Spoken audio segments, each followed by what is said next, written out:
Netflix দেখে কি তোমরা সব বোর হয়ে গেছো নাকি? কারণ বোর হওয়ার আর দরকার নেই, কারণ আমি এমন একটা সিরিজ তোমাদেরকে বলতে যাচ্ছি আর কি, যেটা দেখে তো যার মধ্যে অ্যাডভেঞ্চার, সাসপেন্স, থ্রিল এবং টার্ন অ্যান্ড টুইস্ট মানে ভরপুর ভরা আছে একদম। আর বিশেষ করে ওটি হলো একটা মানে রিয়েল স্টোরির উপর বেস করে সিরিজটা বানানো হয়েছে, ঠিক আছে? আর সিরিজটার নাম হচ্ছে দ্য বিহার ডায়েরিজ। আর নেটফ্লিক্সে যার স্টোরিটার নাম হচ্ছে যে খাকি বলে, ঠিক আছে? আমি আজকে ওটা স্ট্রিম করছিলাম কাল থেকে, তো আজকে আমি ফিনিশ করলাম ভাই।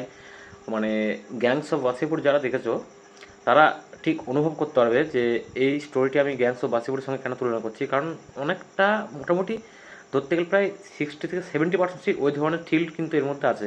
থ্রিল সাসপেন্স, তো তোমরা যারা থ্রিল সাসপেন্স এবং টার্ন টুইস্ট মুভি পছন্দ করো, অ্যাকশন মুভি, তারা কিন্তু অবশ্যই নেটফ্লিক্স ওই সিরিজটা তোমরা দেখতে পারো, কেউ কিন্তু মিস করো না।